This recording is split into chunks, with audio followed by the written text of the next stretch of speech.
Arsenal win back possession, and it's broken nicely to Cazorla, 30 metres from goal, plays it to the edge of the area. Alexis Sanchez goes for goal and scores. That's a brilliant goal from Alexis Sanchez. He's been Arsenal's star man this season, and maybe now they're going to get the right.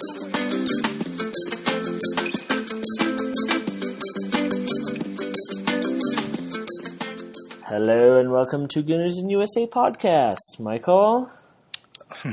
Andrew? FA Cup finalists yet again? Yes, I could get used to this. I could get used to it too. You know what I could also get used to? Is my winning. I like to win. Winning? You know? I believe that's how it's pronounced. God damn, Mike. We looked fantastic in the second half of that match yesterday. We did, and we're going to look fantastic in the second half of this pod today. We are. Because you want to say who was going to be joining us a little bit later? We have Phil Schoen from beIN Sports and SiriusXM Radio. Yeah, big thrill for us to be able to talk to Phil. Yeah, he went from the. I mean, what better way, Mike, for someone to go from the highs of calling the El Clasico on Sunday, the best El Clasico in recent memory, to the El Shitico of this podcast. Just as he was coming down off of that high, he thought Gooners in USA podcast, and he was just back at the pinnacle. You know, he just summited Everest again. It's like you're going from strength to strength. And for that, Phil, you are welcome. Yes, we're happy to have provided you with that, and in reality, we're excited that he joined us, and stay tuned because that's coming up in a little bit. But don't fast forward because first of all, Andy, you made your on-screen debut as a panel member last night with Tom Canton and our friends at Gooner Talk TV last night. Mm-hmm. And I got to say, you did a pretty bang-up job. But for me, it was most important that you finally got your face out there, because I have people coming up to me on the street all the time. This happens. And they're like, you just made Andy up. It's just you. It's like an Eddie Murphy situation. You know, they accuse me of being both Mike and Andy, and it was just kind of getting uncomfortable. So I appreciate you doing that, to finally just prove all the doubters wrong. Andy is real. I am, and I felt really bad because Tom kept asking, and I could never do it because of the time difference and work commitments. But it was really nice to get on there, and it was finally really nice to meet these guys face to face. You know, I know it's virtual, but it was nice to meet them face to face, and had a really good time with that. And Tom's a pod favorite of ours, and so we'll have him back on soon. And I appreciate all the shout-outs about my ample bosom and various parts of my body like that. I mean, it was that was completely necessary. So, so let's talk about the game, because it's this happy feeling has come back that we had earlier this season. Mm-hmm. 3 in the back once again, unchanged from Burrow. I was a little surprised, but Andy, did you think Arsene was going to do that? I didn't. I thought against the team with the firepower that City have going forward, we would revert back to our normal system. And I just need to say that Arsene absolutely nailed everything yesterday. He was spot on tactically. From the starting 11 to the substitutes, I thought he brought on Welbeck at the right point in the match. We had City on the ropes, and he decided to hit them with pace. And we don't give him enough credit, or at least I can say I don't give him enough credit for his tactical ability. But yesterday, he absolutely nailed it. And friend of the pod, Joey Murphy, texted me a picture that went viral, obviously the one where the team is in a little huddle and Arsene is giving strict instruction. And it's just one of those, you don't see that from Arsene. You don't see the animation of him, and you saw it a lot yesterday. You saw just the relief when those goals went in and when that final whistle was blown. And then for a lot of the people who haven't yet, go online and find the tunnel cam where he stood in the locker room door waiting for every single player to come in and give them a hug, give them a handshake. And we don't often see that behind-the-scenes type of reaction, but yesterday he nailed it, spot on. Now, and you know, there are, again, we always talk about the categories of supporters when it comes to Arsene Wenger, and I would just say circumstantially that it seems that like a growing true majority in my mind feel, and I'm included in this, that it's time to go. FA Cup win or not. In fact, that would be the perfect way to send him off is with an FA Cup win, and going off into the sunset. but the segment, a very, very loud, very, very narrow minority, has taken to, indicating that he doesn't care about the club, that he only cares about himself or money or his own legacy. As you say, jog on, because those people are idiots. Yeah, fuck the fans that wanted us to lose yesterday. You're not true Arsenal supporters then. I hate that whole phrase, you're not a supporter or not. But I mean... in my opinion, you are, Mike, because if you're coming into a match where you want your team to lose solely because you don't want Arsene to extend or you don't want Arsene to maybe have a new contract, then you're as vile or you're the same as the people saying, well, he only cares about himself, because you're only caring about yourself. You're supporting this team. You're not supporting Arsene. It's not Arsene FC. It's Arsenal FC. So just go out there and show the support to the boys. Show the support to the club. You can be vocal and say, hey, I don't think he deserves a contract. You and I have been very vocal on that front doing this podcast. But nowhere in this do we say, well, let's hope that they lose to cement the fact that Arsene is going to lose his 2-year deal. We know it was on the table. We know that it's been kind of slid back. But I fucking hate those fans who come out and want us to lose. I don't have a problem in my mind saying that they are not real fans. Look at Lee Judges, right? Dude has been so passionate the entire season. Then yesterday we go on the panel for Gonna Talk TV. He was just absolutely elated. You could just see in his face. He was at Wembley, and that's what we're about. That's what the supporters are about. You can have your opinion on the man, but don't have your opinion on the team and want us to lose. You're not a real supporter if that's the case. I just think it's factually wrong to imply that he doesn't care. Right. And I mean, has the game passed him by? Have some of his decisions and personality traits caused him to, and caused Arsenal to suffer in recent years? Absolutely, in my mind.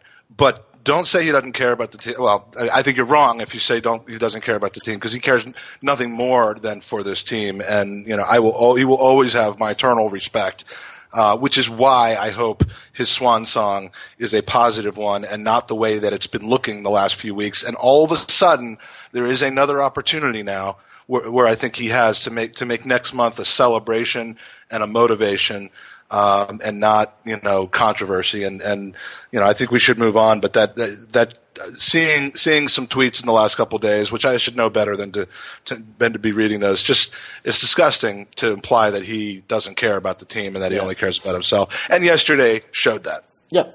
Yeah, 100%. First half of the game kind of felt like the early rounds of a boxing match. It wasn't particularly pretty. There was a lot of feeling each other out. You know what I'm saying.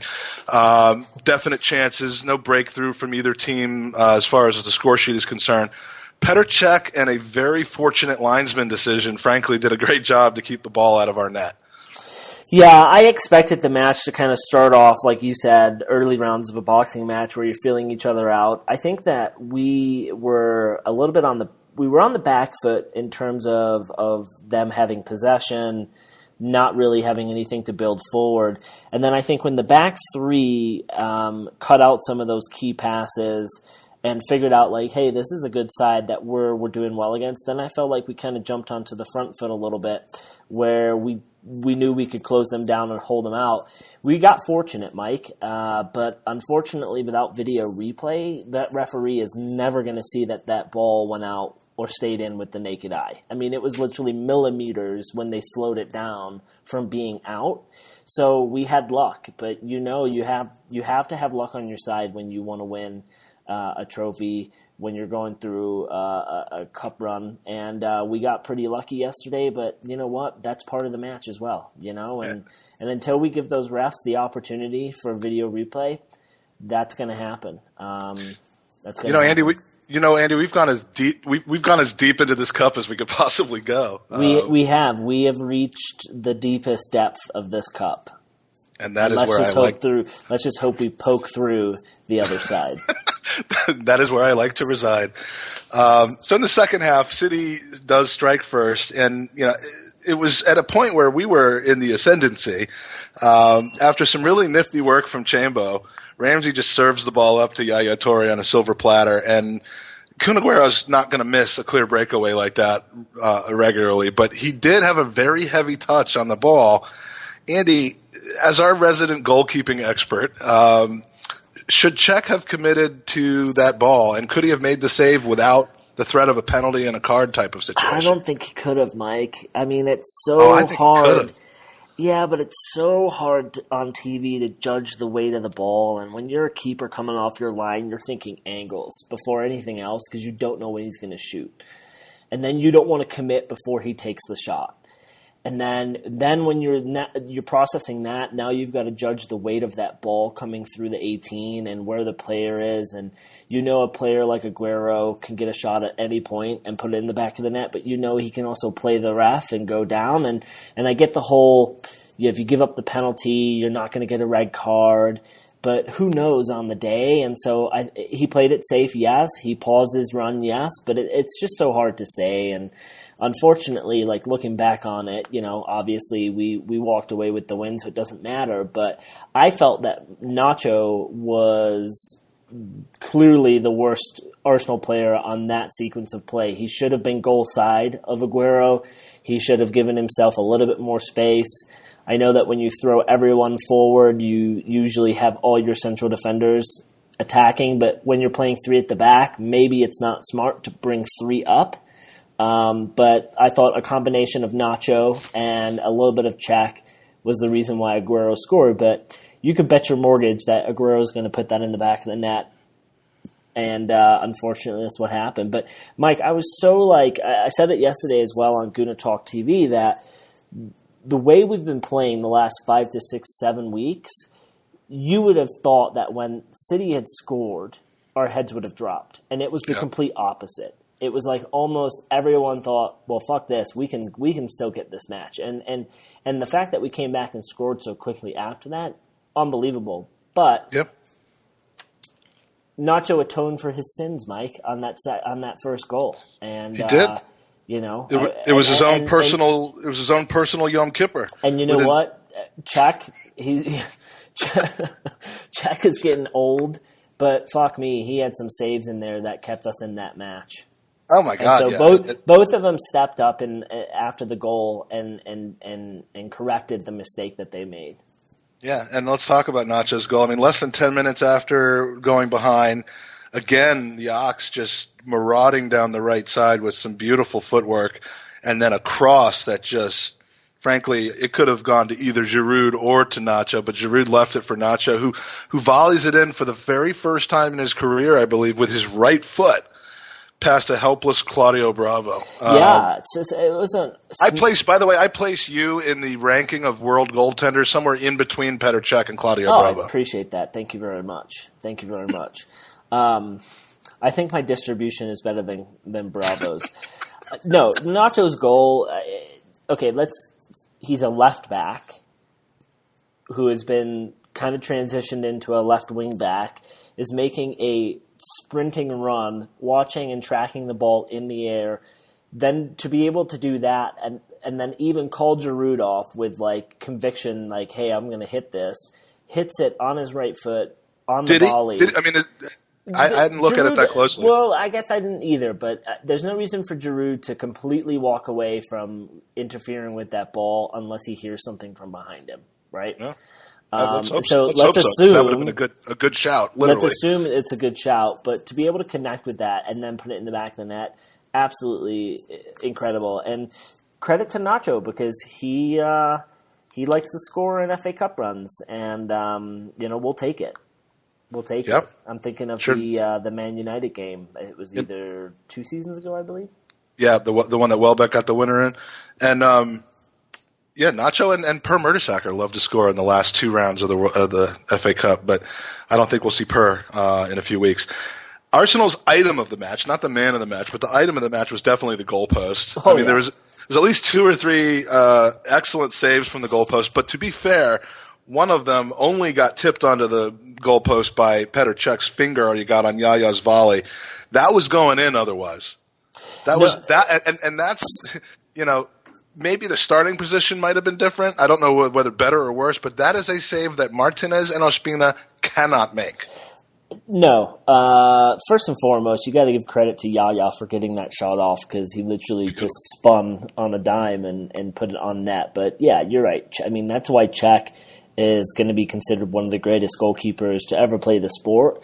And you kind of question yourself as to why does he let the Aguero goal go in and not fully chase that ball down but make those type of saves. It's just reaction, Mike. But they hit the goalposts. We had some penalty shouts. They had some penalty shouts. I thought the ref did a fair job at keeping those decisions neutral.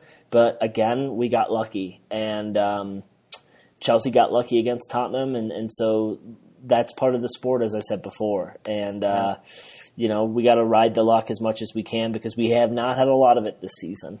Yeah, well, I think we've had a reasonable amount actually with things not getting called that could have, but we've certainly had a lot of bad things go against us as it relates to Czech and his height. I mean, it's like the girls in college used to tell me. I mean, you cannot teach length. You either have it or you don't. So, those extra few inches, can help. But, I thought that the Aguero penalty where the Ox kind of brushed his foot and he tripped himself, had Aguero not tried to sell that pen as much, probably would have gotten the call. But then we had two. Sanchez getting bundled in the box off of a free kick, and then I thought it was Ozil towards the end of the second half where he pretty much got destroyed in the box as well. So I feel like it kind of went both ways, Mike. Yeah, oh no, in this game I think it did. Going into extra time, for some reason, I had this strange, unfamiliar feeling that came over me. Yeah, was it in the loins? Because there's a cream for that itch, Mike. I keep telling you that, and you need to see a doctor. I have a lifetime prescription for that cream. B, it's not what you think. It was confidence. We were in the ascendancy. And you could see in the players' faces that they were in it to win it. I mean, going into a very nerve-wracking extra 30 minutes, I have never felt so confident about our chances. And who better than Alexis to nick in the winner? No, first, Alexis scoring, you expect that from him. But I thought Welbeck was a bit unlucky yesterday. The first one that he missed, absolute beautiful shot. I mean, again, millimeters away from hitting the post, and who knows where it would have went.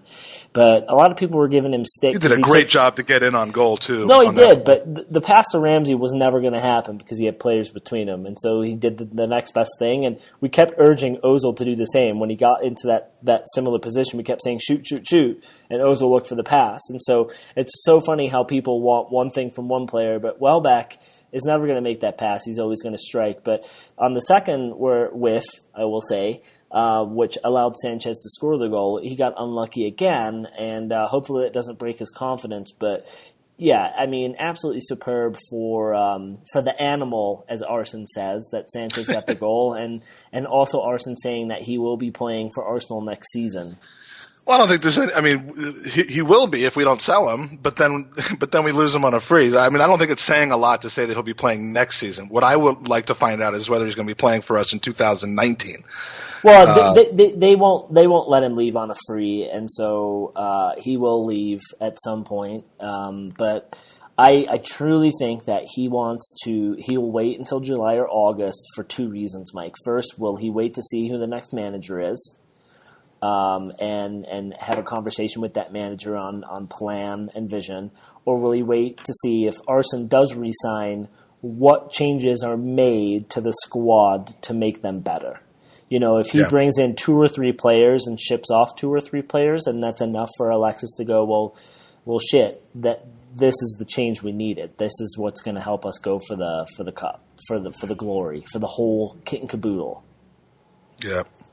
Would you rather have the kit or the caboodle if you had to choose between the two? I think I would rather have the caboodle. Yeah, I mean we have so many kits already, but I don't see either one of us walking around in a caboodle. Not that I'd walk around in public in. All right. So a lot of potentials for this, but who was your man of the match? Easily the Ox. I think from the first half through until he came off, he was just explosive, troubled Man City from the get-go. But you have to give the back three and Nacho honorable mentions. I thought they were just absolutely superb. One thing I brought up on Gooner Talk TV yesterday, Mike, and I want to ask you the same thing. You're the plug master general. Oh, Tom's paying me out of the ass for every time I mention him.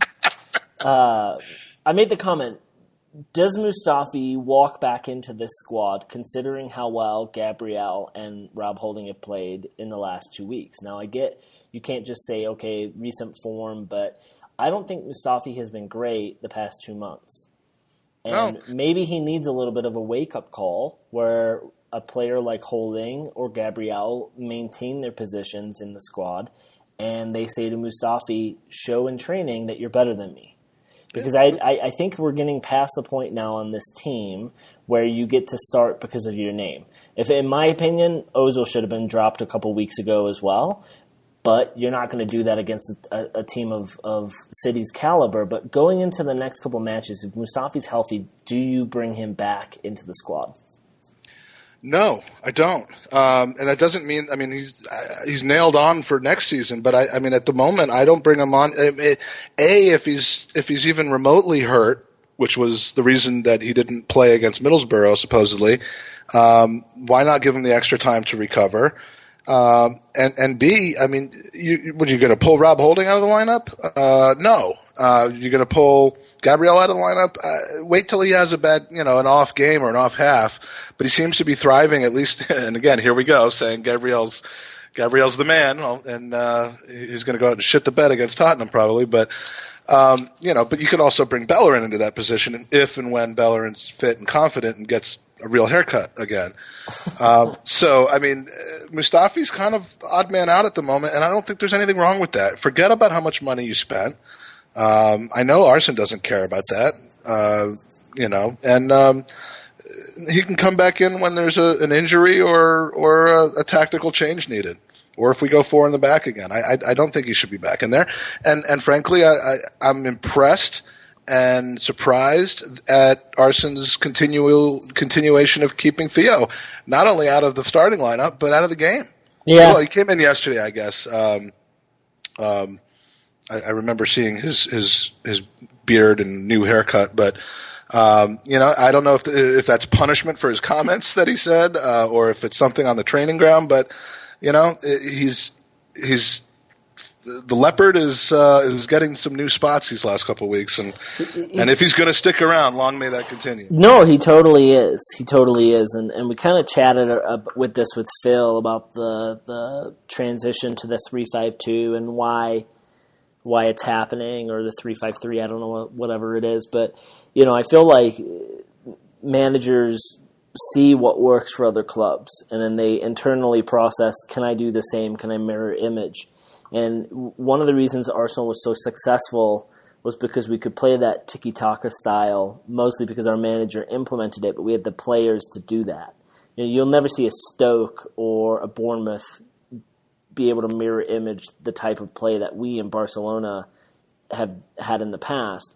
But looking at this formation, you're looking at this team and you're thinking, well, we do have depth in really good positions. Like, we could move the Ox to central midfield and put Bellerin as a right wing back, or you can keep the Ox there. You have the ability to bring Welbeck up front for Giroud, or maybe supplement that up front with Theo. And so we have that depth. And if you looked at yesterday's match, we had such a strong bench compared to City. And like you said, the leopard is changing, and so may it long continue. And hopefully this summer we get rid of some of this dead wood. And I hate to say it, but we need to start bringing in players who are going to challenge the starting 11. And I want him to be ruthless. I want him to say to the Mustafis, well, hey, you know what? You have a Rob Holding in front of you. Dispossess him in training. Make him lose his position. That's what we should be doing. That's what all good managers should be doing. Yeah, absolutely. So, my man of the match, I'm going to go with Petr Cech. You've convinced me that the goal wasn't completely his fault. I still think he could have gotten to it, but I'll take your word for it. And I mean, without him in goal specifically yesterday, we don't win that game. and therefore he's my man of the match. Yeah, that was a heck of a game. We're in the FA Cup final for the third time in 4 years.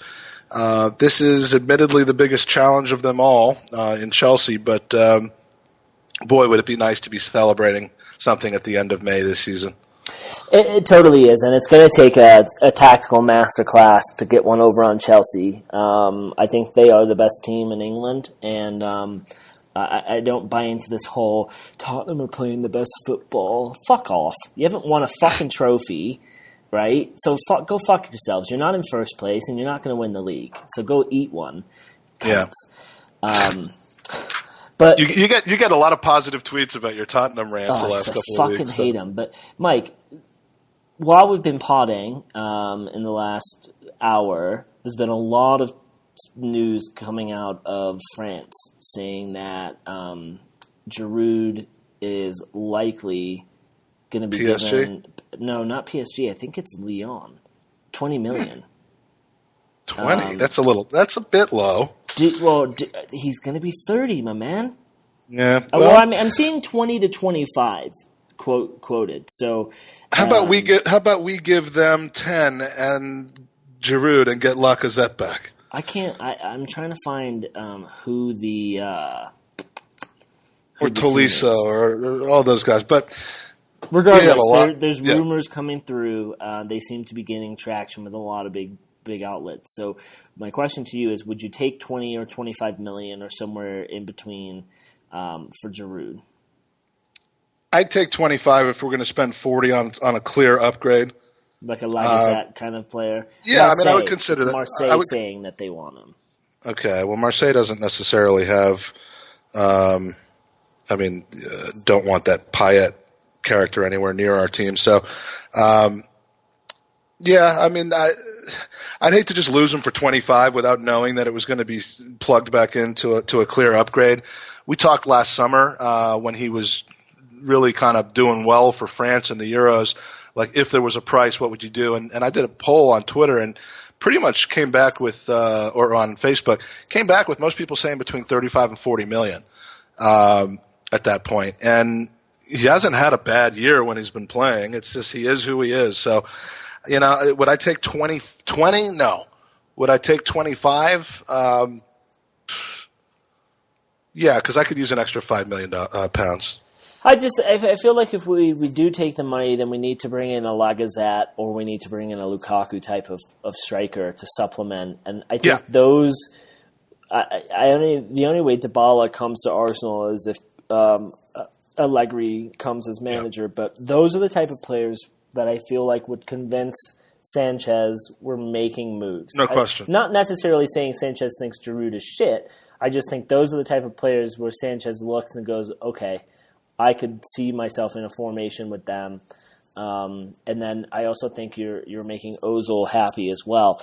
Here's the thing, Mike. Arsene came out last week and said into the press, keeping the Ox is high on his list. Should be. Because as Phil later says about Bellerin, if you lose a player of his caliber at this age, you're going to come back to regret it. And even after the match yesterday when the Ox gets his man of the match bottle of champagne, you could tell his elation, and you could tell this looks like a player who does not want to leave this team. No, and if he leaves, I mean, there's no continental teams that are coming and talking about spending $35 million on an English homegrown player. He's almost certain to go to one of our rivals if he leaves, and that will be something that we come back to regret. He needs to be signed. He's probably the second most important player, not the third, that we need to sign over this summer. One quick general point before we move on to our interview with Phil. The PFA Player of the Year award goes to N'Golo Kante over players like Alexis, Ibra, and some ugly mouth breather from down the lane. So I have no problem with Kante winning the award. But why are they awarding this with a full month left in the season? I don't get that. I mean, are you trying to tell me that if Alexis scores 30 goals in the next 6 games and you combine that with what he's done so far, that he isn't the best player of the season? Yeah. Why do they do that for? Because the majority of the season's done, and I don't think that, like you said, if Alexis comes in and scores 30 goals, do Arsenal win the league at that point? It's just like I don't think that's going to change the outcast of what we're seeing in the league, and you got to take the whole league into. Yeah, I don't know if it changes the outcast of what we see in the league. Outcast. Well, what did I say? Is that what I said? I don't fucking know. No, I hear what you're saying, but I just think that when you look at the league is from August to May, obviously he's been the best consistent player along the way. And I was disappointed not to see Alexis in the team of the season. It was full Tottenham and Chelsea, which I get. And a couple other players spread in, but for him to not be in that team, I think is outrageous considering the amount of goals and assists he's had. Yeah, that is ridiculous. I don't know specifically who was picked in those positions in front of him. I mean, I'm sure I can figure out who was picked at striker, but the wing positions, who was better than Alexis this season? Yeah. That's just wrong. You know what's going to happen, though, Mike? At some point, they're going to put a poll online for fans to decide, and Jack Wilshere will win because of how strong the Arsenal nation is when it comes to Twitter polls. Unlike MVP, like Major League Baseball, like the All-Star voting and stuff, it would be just foolish to put any kind of Premier League voting system online because Arsenal would just game the system and it would just be all us all the time. With us, we have Phil Schoen from beIN TV and at SiriusXM Radio. Welcome to the podcast, Phil. Glad to be here, man. It's been a kind of boring weekend. I wish we had something to talk about. My first question was, did you get out of bed yesterday? Did you do anything interesting? Nah, I just kind of lounged. Just tried to avoid the tarantulas. No, it was a fun Clasico. Let's just put it that way. And you think about the FA Cup matches over the weekend, which were thrilling in their own right. Kind of gives you an idea of what this sport can do when each game seems to top the one before it. Yeah, and spread out so neatly throughout the day. It's just it's hard to have a boring day when it's a weekend and there's football going on. Just by way of introduction, I'm sure you need no introduction to our listeners, but I first became aware of you about 8 years or so ago. I was watching a Clasico game on Goal TV. I'm glad you didn't mention that picture in the post office, but yeah. No, it was I hadn't put two and two together at that point yet, but I found obviously the game was enthralling, but the commentary and the interplay between you and your broadcast partner and ex-DC United coach Ray Hudson. I'm from DC, by the way, Ray. I'm sorry, Phil. To be as entertaining as the football was, and in the years since, I've made a point to enjoy dozens, if not hundreds, of games with the two of you guys on beIN Sports, where you are the sports anchor, and you also regularly appear on the Locker Room weekly show. Is that right? That is correct. Whenever they would have me, and my opinion. So it's fun. You get to talk and watch soccer and get paid for it. I don't know if there's many better jobs than that. Nope. Well, no, I can't imagine there is. And you also appear on my radio dial in the morning on SiriusXM's morning football show with some Chelsea dude every once in a while. We won't give Neil too hard of a time, but and Ray and others. So enjoy hearing your voice frequently. And the best thing about you, as far as we're concerned, is that we learned a few years ago that you are a Gooner and have been for quite some time. Which is the connection that made us really want to have you be a guest on this podcast. So tell us kind of how that started. I read somewhere that it's been since the 70s, so this is no new thing for you. No, you young whippersnappers probably don't remember. Considering all of the soccer that's on TV nowadays, but when I was growing up, I guess just before the NASL started to burst onto the scene, or as it was, the primary source of international soccer was PBS. Germany, mostly, right? They had two. They had Soccer Made in Germany with the legendary Toby Charles, and they also had Star Soccer with Mario Machado, and that was pretty much a revoiced match of the day, where they would pick a game and then show highlights from other matches in the half. And it wasn't to the point where you could just kind of flip on a beIN or a Fox or ESPN3 or Gold TV or whatever and watch soccer around the globe. I mean, if you were lucky, I think USA might have had a game here or there. I lived in South Florida, so there was the precursor to Univision. But at the same point, it wasn't that big. So when you had the chance to watch these highlight shows, and back then also, I don't know if you guys remember, but there used to be a legendary baseball show called This Week in Baseball. Oh, yeah. Yep. It just kind of condensed everything that happened. And that was kind of what these two shows did. So me and my friends would watch on a Saturday at noon or a Sunday at noon, and then hop on our bikes, go to the park, hop over the fence, and try and do everything that we had just seen. And at that point, you're looking at the Manchester Uniteds, the Liverpools, back then Nottingham Forest, even Leeds were some powerful teams. But for me, Arsenal, there was just something about them. I mean, it sounds strange to say after 20 years of Arsene Wenger, but back then they were more Atletico Madrid than they were Barcelona. Yeah. With George Graham in charge when they were really heading into their heydays, with a solid back line, a workman-like midfield, and the occasional striker. So back then, at the very beginning, was the tail end of Charlie George. And I kind of remember a little bit about him, more perhaps about David O'Leary, and then on into the Tony Adams, Lee Dixon, Martin Keown days. Oh, yeah. And with Alan Smith up front and the likes, Paul Merson. But getting a chance to watch those players, even in a limited basis, week in, week out. And like I said, there were stretches there, and now perhaps later. I mean, I still have the passion for the Arsenal, but I can appreciate the beautiful game. And you look back at what Forest did, what Liverpool did, and still one of my favorite players at that time around that time was John Barnes. Yeah. But there was something about the Arsenal, and I know that a lot of the fans would come out with the boring chants, but it had to do with the fact that, okay, you guys might have spent more money, you guys might have more talent, but we have the heart. And week in, week out, they would just battle for 90 minutes, come what may.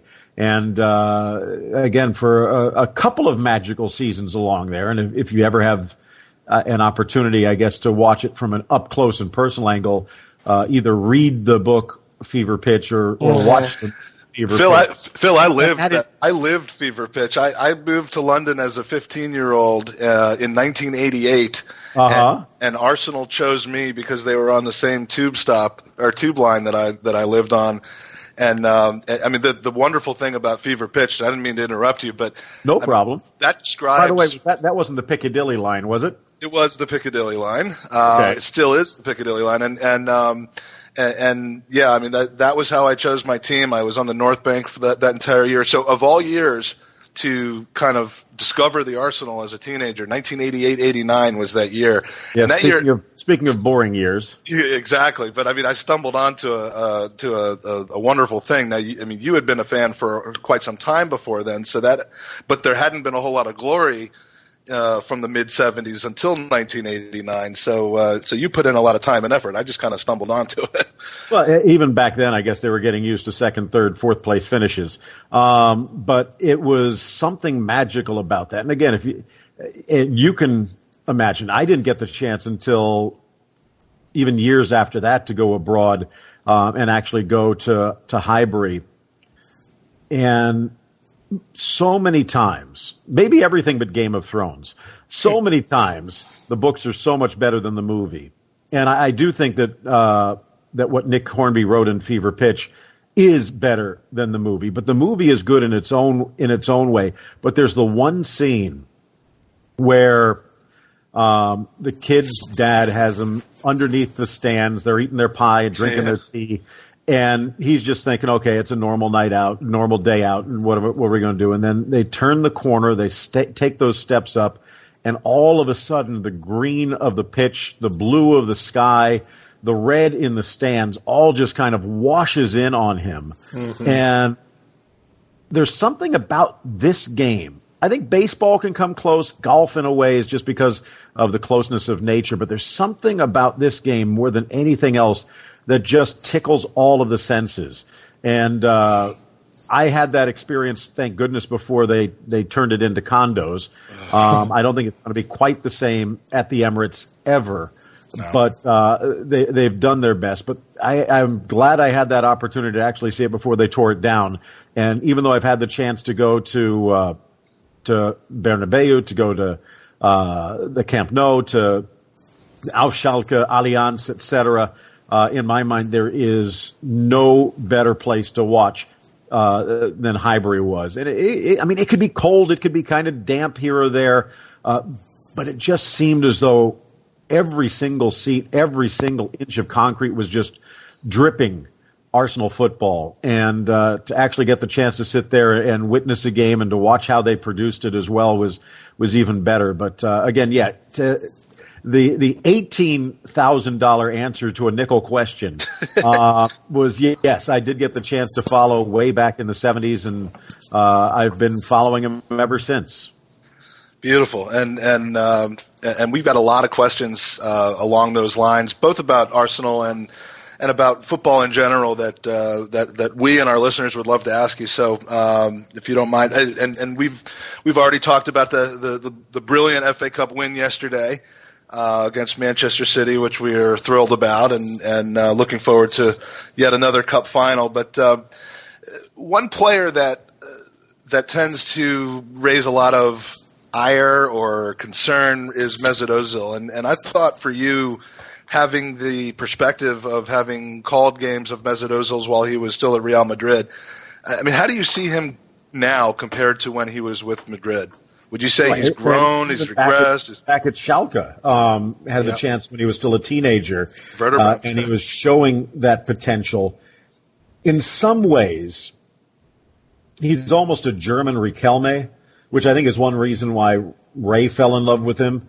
But you could always see that ability, that talent. But at the same point, as they say in Argentina, sometimes there is a bit of pecho frio, where if things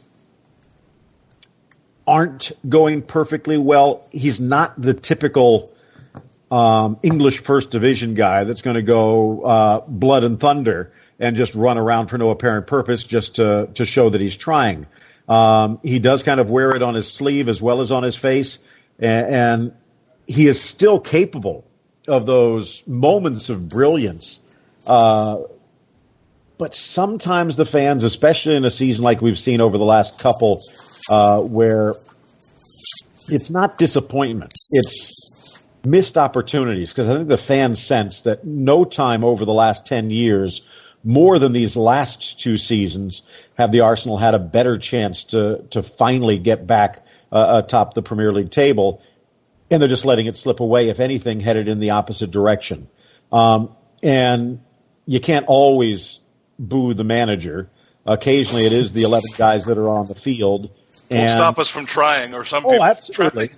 But occasionally it is the guys on the field, and Mesut is one of those guys that the ball tends to run through, and he tends also not to hold on to it for a very long time before he ends up giving it to someone else. And when things are clicking, that someone else tends to score. This particular year, it hasn't quite been that way. The magic touch hasn't quite turned to gold. I still think he's a fantastic player. I am hesitant to say he can ever reclaim the love or the glory that he had in his early days. But it's not just Mesut. I mean, you take a look all the way back, even what's been going on with Wilshere before he left, with Ramsey, with Santi before he got hurt. And in my mind, the only player that is week in, week out playing at a top flight level in Alexis Sanchez. He isn't really letting it affect his game, although he has obviously let it affect his attitude. There's something going on, and where Mesut not only wears it on his sleeve, he lets it affect his game.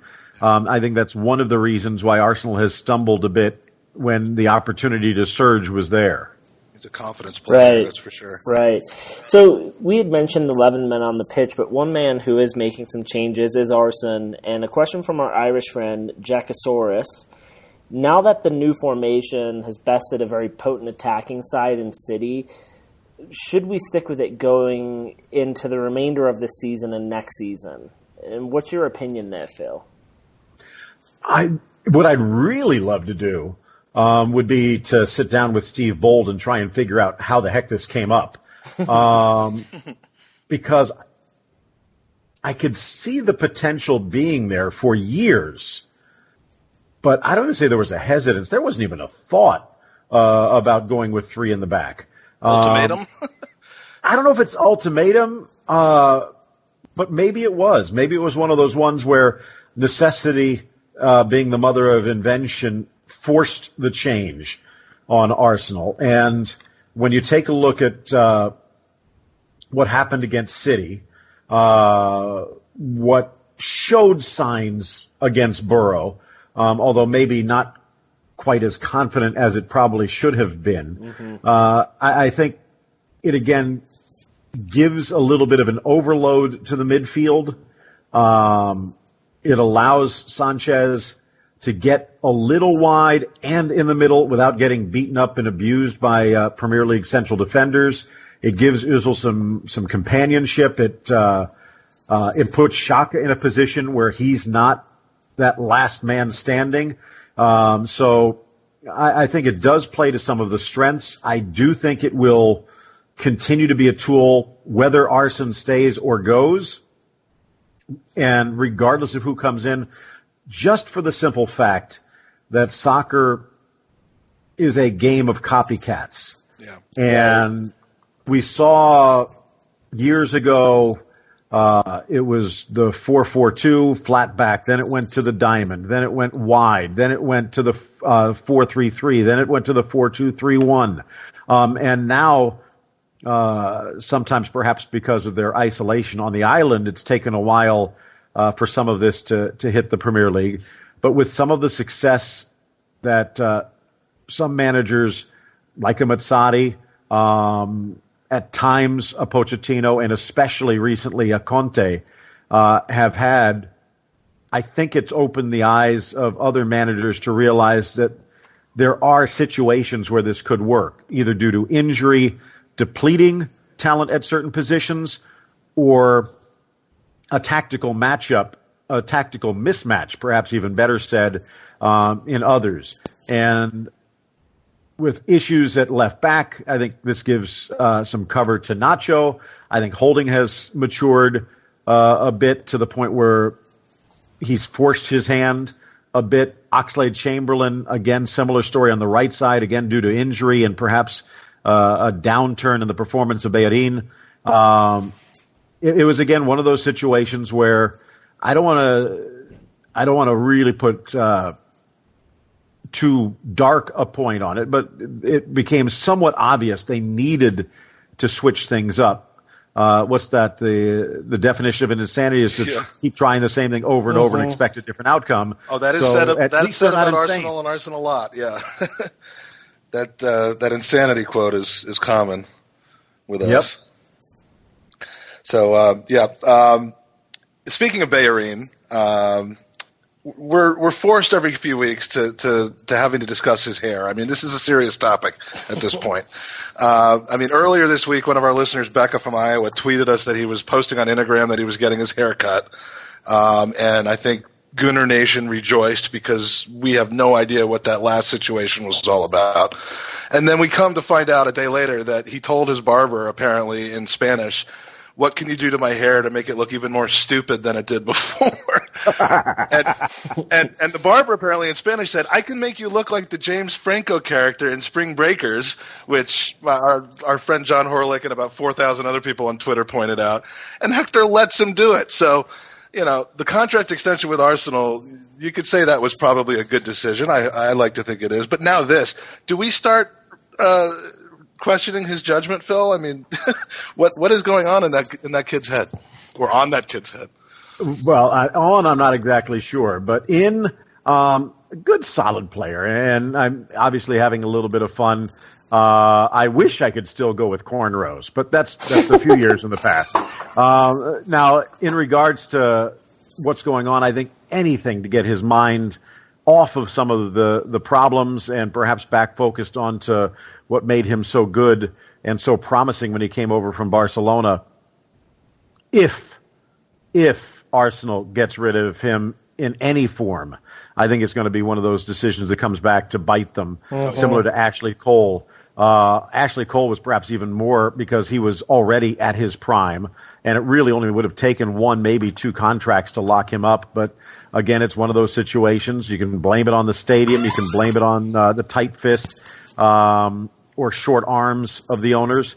But with beIN, it's not just going to be 3 or 4 years. I mean, you could be looking at a decade, partly because there are no real great right backs out there on the planet. But also because this is a guy that knows the system, seems to like being there, and obviously has a little bit of fun. And I have a feeling he's probably keeping it light in the clubhouse with his tales of his barber. Yeah, I mean, I don't think there's any. We love Hector Bellerin. We obviously his play has suffered. I think his confidence is down. I don't think he's healthy. I think he's not been the same since he hurt his ankle against Tottenham in the game in November. And I love the kid. I just want him to get a fresh start next season. And whether it's as a right back or as a right wing back in the new type of formation, I think he's quality. And it would be a shame to lose out on him just because of the few months of bad run that he's getting. Phil, is there he's the only one. Is there a La Liga player that isn't one of the obvious players that you would love to see in an Arsenal kit next season? Anyone on your radar that might not be on everyone else's, where you're like, man, he would fit the mold of an Arsenal type of player? Like a Lucas Perez. And I sense the humor. I like Lucas, by the way, and I think he is a good player, but again, perhaps they tried a little too hard to be cute and snatch him on the way up. Perhaps they were a little bit too desperate and were hoping to hit the jack, but they needed more than that. Mm-hmm. I love a player in his prime, someone like an Iago Aspas, but that's not going to happen. I think he's had his taste of England, and for whatever reason, it didn't work, and I think he realizes that he's taking a lot of the blame, whether it's fair or unfair. There is the obvious answer of someone like an Antoine Griezmann, who would be fantastic in a two-striker set, either as withdrawn. I could only imagine if they could put both him and Alexis behind a center forward if they could afford it. There's another one in my mind, though, in William José, who right now is starting to climb back up. He was playing so well at Las Palmas last year and struggled a little bit with his move, but I think he's starting to get his shooting boots together, and he's kind of a poor man's Diego Costa without much of the bad elements as we have seen in recent years. But again, when you take a look at what he's been able to do this year at Real Sociedad, for the most part without much help up front, I think that he's a good young Brazilian, 25 years of age, that might fit in, because as good as he is, I think there's going to be some baggage on Giroud that he might never get rid of. I think he could be a very good second choice, but they really have not gone out to get someone better. I know they've tried certain things with Alexis in the middle. They tried Walcott for a while, but each one just tempted to deceive. Yeah. And I mean, not just La Liga, but for example, for me, getting the chance to watch a player like a Kyle Larin at Orlando, I know he has flaws. I know he's still learning, but you just kind of sense that upside. And I would have loved to have seen a player like that, just a bull in the china shop up front, which can perhaps open up the alleys for some of the creative players behind him. And be it rolling the dice on a kid like Alarin, going out and scouring a little bit, maybe bringing in a William José. I'm just hoping it's not another attacking midfielder, or who knows? We'll see. In my mind, this is a team that needs a spine. I know Peter Cech is one of the great keepers of his generation, and I know he's had some moments, outstanding moments in an Arsenal uniform. But for me, it wasn't really necessary. I think that Arsenal went around and killed the confidence of some potentially very good goalkeepers that they already had. I think Szczesny had promise, destroyed. I think Ospina had promise, destroyed. I think Damian Martinez might be the best of the bunch, and he's never getting a chance. Now, maybe you have to roll the dice a bit in a situation like that, and I wish they would have spent that money elsewhere, be it at center back. I think that Mustafi was a good pickup. They could probably use a little bit more. But in my mind, again, the spine, lock down a goalkeeper, a relatively young one you can build on, maybe get one more central defender. You need another number one striker up front, hopefully holding on to Giroud in the process. And in my mind, the one thing that they've been missing since the days of Vieira and Petit is that dynamic driving midfielder. And I'm just thinking that this is something that maybe it just comes with the territory, that someone that has that much impetus, that much belief, that much field generalship tends to rub Arsene Wenger the wrong way. Yeah. Because I think that there were a number of opportunities, maybe not clear-cut, but a number of opportunities to bring in players that seem to be fitting that mold that they have just let slide. And I think it could have been a totally different decade if they would have rolled the dice once or twice. So, Phil, you had mentioned Lucas before. Two questions. First, I, for one, feel like every time he's played for us, he's given everything he's got, and he's made a difference when he's on the pitch. Do you believe the rumors that he might be heading back to Deportivo? And then what was your reaction when you heard that Arsenal were signing him in the summer? Was it one of, oh, that could work? Or was it a little bit like everyone else out of the blue, like, what the hell is going on here? It was one of those kind of what the hells. I mean, it wasn't exactly a Yossi Benayoun situation, but it seemed as though they had money burning a hole in their pocket. I think, again, like I said, a good player. I would agree with you. I think that he has shown some flashes. He has not had the struggle, say, that a Paco Alcácer has to fit into a Barcelona. And I think that Paco has done well, but the final determination for a striker is putting the ball in the net. And I think you could kind of say the same thing about Lucas. I think that if he was your third choice, not bad. Mm-hmm. And in my mind, similar to Welbeck. It seems as though maybe Lucas doesn't get the credit he deserves, but as soon as Giroud does something, everyone's saying how great he is. We don't need anyone. As soon as Welbeck does something, as soon as Walcott does something, etc., it seems as though everyone forgets about the 10 games before where they had struggled. I think that there are good situational players. Lucas would be one of them. I think he gives you a little bit more, maybe in a 2-forward set. Kind of a poor man's Griezmann.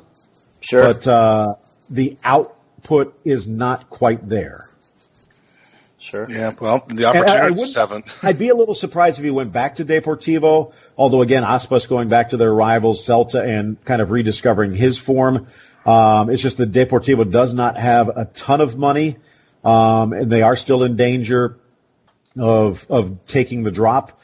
But I do think if it's not going back home, that there are a number of teams, be it Villarreal, Valencia, Malaga. There's a bunch of teams in Spain that would be glad to have him.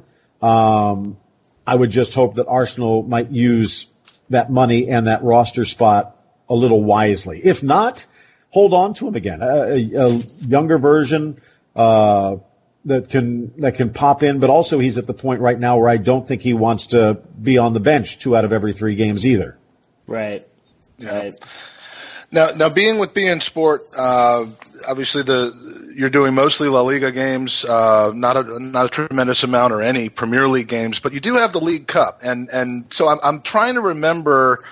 I distinctly remember you and Ray doing an Arsenal game. Maybe it was that horrible loss against Bradford 5 years ago. But can you think offhand of what the last Arsenal game is that you got to call? I remember doing even a preseason game 2 years ago. Probably Emirates Cup or something like that. With Zalalem, and that was kind of cool. I do remember doing one League Cup game with them might have been about 3 seasons ago. Was it Preston that was the comeback with the 4 goals down, 4 goals down? That was Reading. Reading. Reading. I'm quite sure if it was that. I know I was there. If you I did that, but it might have been the same year. If you and Ray had called, it would still be ringing, I think. You're probably right. With 12 goals in the game, I don't think it was that. I do remember being very excited to get to hear my favorite announcers calling my favorite team, and then the game just absolutely just blew. I mean, it was a horrible showing. So that's why I was thinking Bradford. But you could take your pick of a number of them. But I just didn't know if you knew offhand which one it was, because that had to have been probably a pretty interesting experience calling your boyhood. It was, team. Although in some ways, maybe it's because it was kind of the B or C squad. It didn't quite sink in. It was kind of a thrill, but also the fact, and in some ways it's similar even doing U.S. national team games. For me personally, it's not that I have a thing against homerism. In my mind, I'm actually for it to a point, as long as you're telling the truth.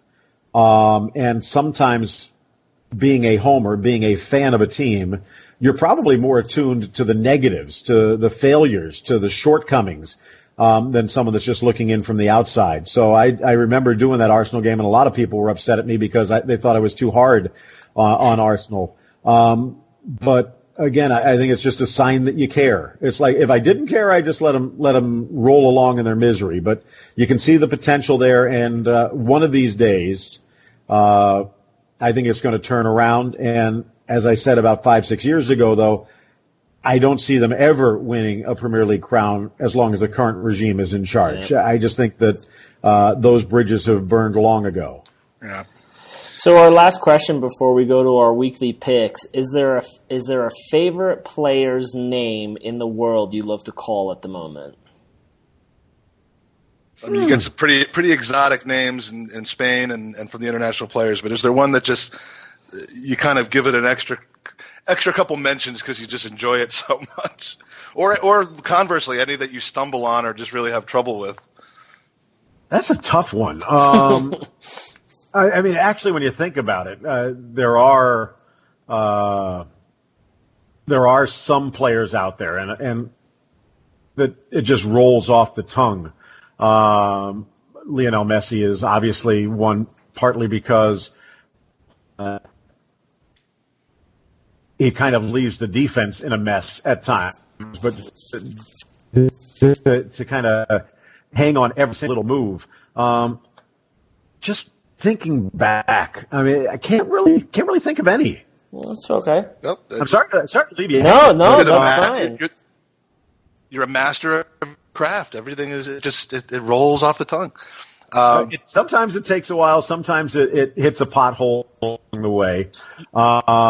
You'll be doing a game in the next couple of weeks, and you'll say one. And it'll. I don't think of you guys. And we would love it if you tweet us and let us know afterwards. Like, okay, I got one. Well, I mean, there are certain ones, and maybe it's just because my name was Americanized, where it looks like Schoen, it should be Schern, but it's pronounced Shane. That I always kind of go out of my way to try and find out how names are pronounced. And it used to be a lot harder. I mean, now there's a website online called Forvo. For voiceover, 4VO. And they have a lot of people around the world crowdsourcing, kind of Wikipediaing pronunciations. But that can also be a little tricky because you think Portuguese, but in Brazil they pronounce it a little differently than they might in Portugal. And similar story with Spain versus Central America, as far as the th and the s. But for example, Portuguese, and some people get a little upset, some quite livid, with André Gomes, because they're looking at it and obviously familiar with Spanish, they're thinking Gomez. In Brazil, it would be a little bit more like Gomez, but in Portugal, it's almost like a silent E. It just changes the sound of the O. So I remember the first time, and I tried to kind of soften it a little bit. What I try and do is to find out exactly how it's pronounced in their native language, then kind of look at it and for lack of a better word, Americanize it, and then try and find something in the middle. It's kind of a, well, pardon the expression, but the full kit blank sometimes. You kind of go over the I'll top. say it. Wankers. This is the cleanest of a podcast we've ever done, Phil, so you don't have to worry about it. But, we'll say whatever you don't want to say. Like, for example, I mean, you're looking at Ronaldo, not even just Cristiano, but say O Fenomeno. And in Brazil and in Portuguese, the R is pronounced almost like an H when it's at the start. And they also have a tendency to drop off the last syllable. So instead of Ronaldo, it's Ronaldo or Romari. And if I went all the way over there and just kind of tried to do that, people would be throwing stuff at their TV sets.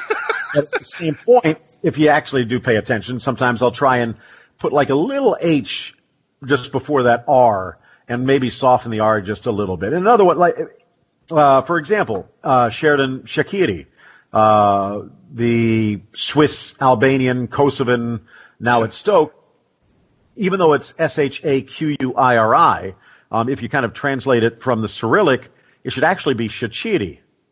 But if I did that, everyone would think I had been right. like you're a little too on the inside of trying. Inside the bar, inside the bottle, perhaps. But it's like so 10 minutes ago when I was about to ask you a question about Hector Bellerin, and you shamed me into saying beIN because I didn't want to embarrass myself.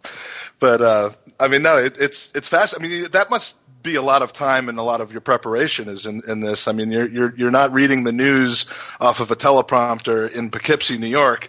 You're pronouncing names from 50 different countries and trying to be authentic yet not untrue to your own authenticity. And that's I never really thought about it. Now with Forvo and with YouTube, I mean, there's some times where I might actually go and try and find game clips of players back in their home country before they made it big and just see how the announcers there might pronounce it if I can't find it otherwise.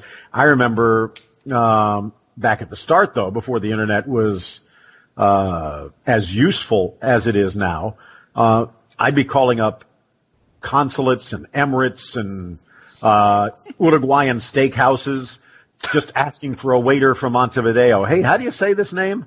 And I get some funny answers, but at the same point, there's two things that jump out at me. One, if you can't say someone's name correctly, if you don't even go to the trouble of saying someone's name correctly, why should I trust any information you're going to pass along?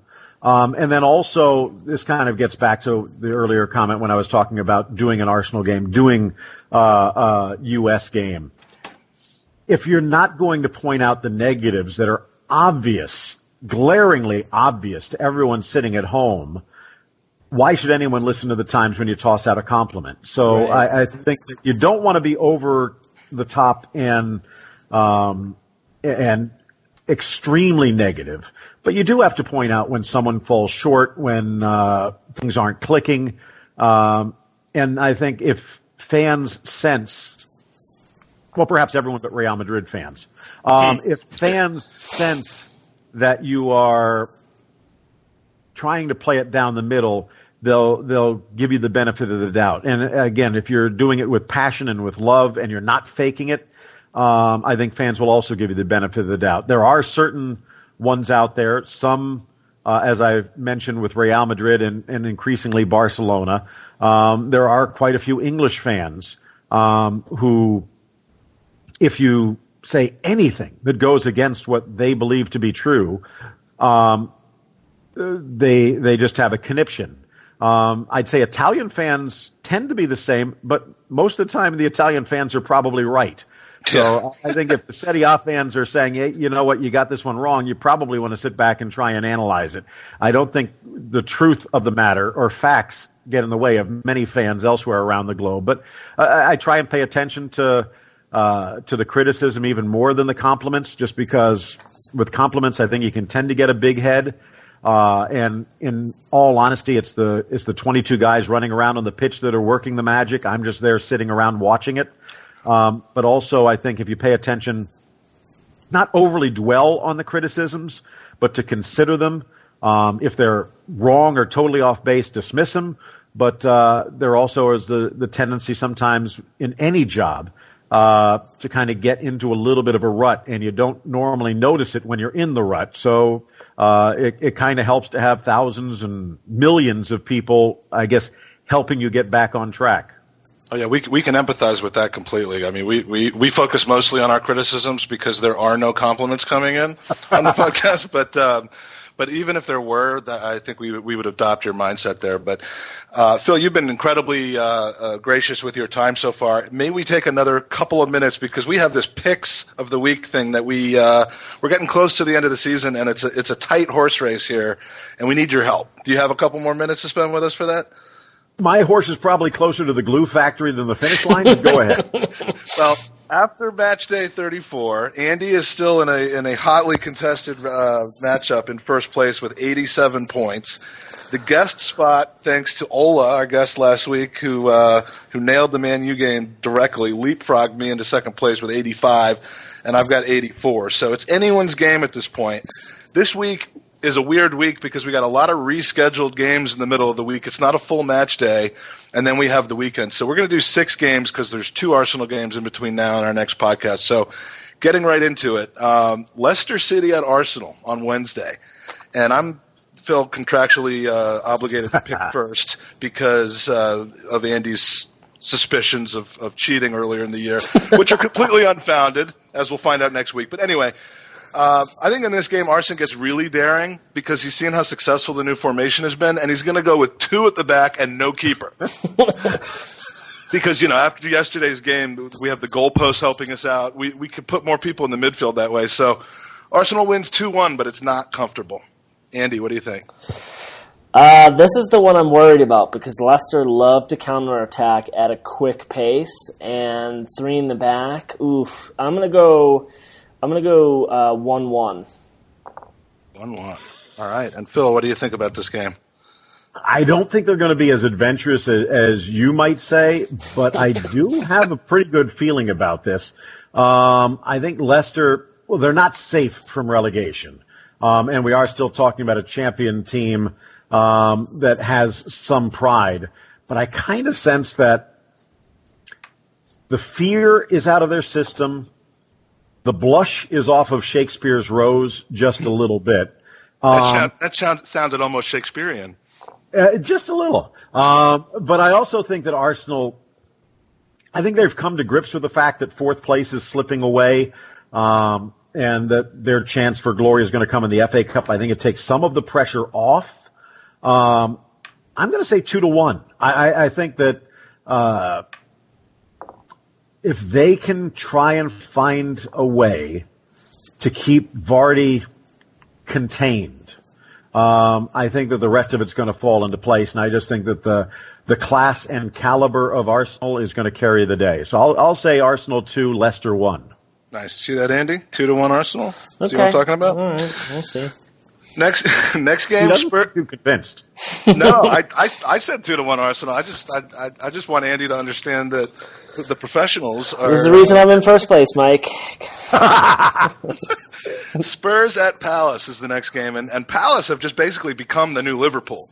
Yesterday they completed sucking the Liverpool out of Liverpool, because so far in April they've taken 9 out of 9 points from 3 of the top 6 sides, and I am including Arsenal in that, even though we're currently 7th, and taken 1 point out of 6 from the mid-table teams. So to me, the Spurs' best shot in this game is for Dele Alli to stomp on both Jason Punchin and Christian Benteke with both feet.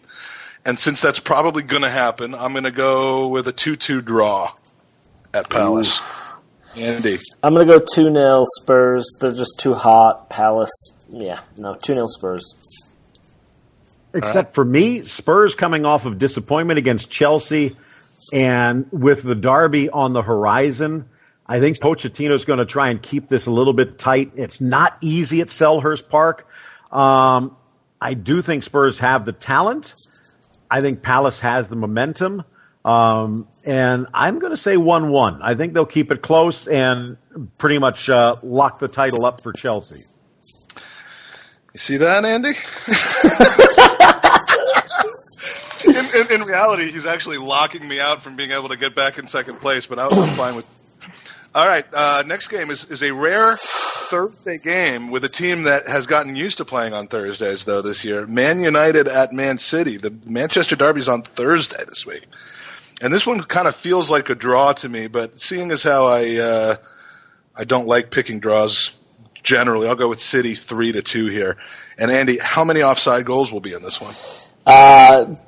Quite a bit. So I'm going to change my little offside thing. I think it's going to be 2-1 City, but I think we're going to be guaranteed to see at least one eye gouge in this match. Will Mourinho be involved? Who knows? That's why it's up in the air. I'm not sure. Andy, you don't normally pick not only the score of Manchester United games, but how many of their goals will be counted but offsides, since that seems to be their MO this season. Phil, what do you think? In some ways, I think this is Pep's Cup. He's going to be trophyless for the first time since he started his managerial career. I think that they are licking their wounds just a little bit in regards to the loss against the Gunners. But this is their last chance, I think, to really throw a stake in and point to any success. I think that the things have tilted towards the red side of town, and if United is able to go into Etihad and walk away with 3 points, not only would they claim bragging rights, but they would claim a Champions League berth ahead of City if they are able to stay on track through the rest of the season. I just don't think United is that good a team. I think that they're showing some potential. Put it this way, I don't think they have that much talent. I think Mourinho has them playing as a team, but now they've lost a lot of that talent, especially with Ibrahimovic, even defensively with Smalling, Jones, and Rojo all out, and Mata a big question mark. I think Rashford is a danger, but he needs more than just that. And I think there's pride at stake here. I wouldn't be surprised to see City. You know what? I'm going to say 3-0 City. I think United's due for an upset. Yeah, and I don't think it would be much of an upset given the talent that they've lost. So 2 Peps, 1 Cup, I guess, is the title for this one. But you're right. This does get interesting. Chelsea at Everton. I looked this up and was amazed with what I found. Everton has apparently won every single home game but one since the beginning of Hanukkah. And so this is now the best post-Hanukkah streak in the Premier League, post-Hanukkah record books in the history of the Premier League. So why would you change anything with your pick right now? Everton 2, Chelsea 1. Chelsea's slipping. I'll do the reverse. I'm going to go 2-1 Chelsea. I think that they will storm the rest of these matches, and they're going to wrap up this league sooner than later, so I'm going to go 2-1 Chelsea. Given the alternative, let's hope. Yes. And Phil? I'm thinking it might not be that close. I'm thinking, again, Everton kind of giving up the ghost in regards to a Champions League berth, pretty much locked into a Europa League spot. A lot of injuries, especially on the back line. And I think from a Conte perspective, get it done as soon as possible. There's no distractions at this particular point for the Blues. I just have a feeling 2-0, and in reality, it won't even be that close. All right, so the post-Hanukkah streak is apparently not meaning much to you guys. I see how that is. Should we say 7-0 and just blow out all the candles? Oh, that's good. Swansea at Manchester United, second United game of the week that we're picking. Oh, man, Swansea. We're supposed to believe that they can go to Old Trafford and take some points away. I just don't think so. I do think that they slip up against City, but this one 3-0 United. Andy? Yeah, I'll go 2-0 United. Just Swansea are just a shit show. There's no hope. There was a little bit of a bump when they made the change, but it's over. Yeah. That's over. Phil? And in all honesty, I love Paul Clement. I think that this is a guy that has a good managerial career in front of him, especially at the side of Ancelotti for so many years. But I have been rooting against Swansea since they did Bob wrong. And I'm not saying that Bradley was phenomenal, but he was sold a bill of goods that they were looking long-term and he had a transfer window in front of him. Didn't quite happen. And I do think that Clement, perhaps a little bit more accustomed to the situations, was able to get that small bump, but it's obviously turned into a bit of a dead cat, although it did scratch and claw Stoke last time out. I do think that was the exception. I think that the rule will be United, and again, as I said, after, I don't say getting embarrassed, maybe humbled a little bit in the derby at City, I think that they'll be hot to bounce back and pretty much lock Swansea into that relegation spot. So 3-1 United. Okay. All right. And last but not least, the North London derby, Arsenal at Spurs. I'm just going total reverse jinx here. That's all that it is. I have nothing snide to say about this. I hope I'm wrong, but this feels like 2-1 Spurs for me. And that is not my wish, but that is my pick. Andy? I think this has draw written all over it. I'm going to go 1-1. Okay. And Phil? Just keep Naeem away. This one hurts because even the last few years where, we probably didn't deserve it. It was kind of nice to be able to celebrate St. Totteringham's Day. Mm-hmm. And I just don't really see that happening anytime soon in the near, maybe St. Wengeren's Day or St. Wenger Out's Day. There is talent, and there are some players with much more talent on the Arsenal side. And I'm not saying that there's no talent on Tottenham. I think that Harry Kane has proven himself to be a world-class striker, maybe limited perhaps by the style of play in the Premier League, but I think there's a lot of teams around the globe that would give him a chance. I think that defensively there's some very good players that play excellently together. I just don't see that this dysfunctional Arsenal taking on a Spurs squad that plays so well together, maybe a little bump in the road against Chelsea this past weekend in the Cup. But I see them handling Palace, and I see them in regards to this Arsenal match. This is a tough one. This is a real tough one because I'm seeing it could be almost embarrassment time, but I'm just going to keep it close. I'll say 2-0. That's very kind of you. I don't want to be crying after this is all over. So, Phil, thank you so much. I know we went a little bit longer than expected, but when you have so much brilliant content coming out of one person's mind, and whatever Andy and I said to add to that, whatever it is, was great. We enjoyed having you on. We hope that at some point in the future we'll be able to do it again. And good luck to you and your family and your associates with the rest of the year in football. It has been an absolute thrill, and I'm glad that a lot of you were able to kind of flip things over and watch the Clasico, and I'm sure there's going to be plenty more around the globe, and we keep our eyes out on what's going on in England over at beIN Sports, and obviously getting the chance to talk about it on SiriusXM pretty much every day. I mean, English fans are everywhere, and it's understandable. But it was fun. I hope we have the chance to do it again. Thanks a lot, Phil. Appreciate it. All right. Awesome, Mike. What a great guy, huh? Yeah, that was amazing. Everything I always dreamed about and more. But Phil's great. We appreciate his time and the insight that he has, both on Arsenal and on the World Game, which we don't spend a ton of time talking about on this podcast, is really special. So thank you, Phil, for joining us. Few final thoughts. The country thing, I'm not going to go into it on this podcast because we're running long, but Andy, I figured out how to find out where people were listening to us on YouTube in addition to on all of our other distribution channels, and out of that came 13 more countries that we're in. So we're actually up to 85 now. And we'll release those countries shortly because I have to spend some time researching who our listeners might be, but we appreciate whatever country you're in. We appreciate you listening. Please give us thumbs up on YouTube. Give us reviews and 5 stars on if you think we deserve it on iTunes and whatever other platform.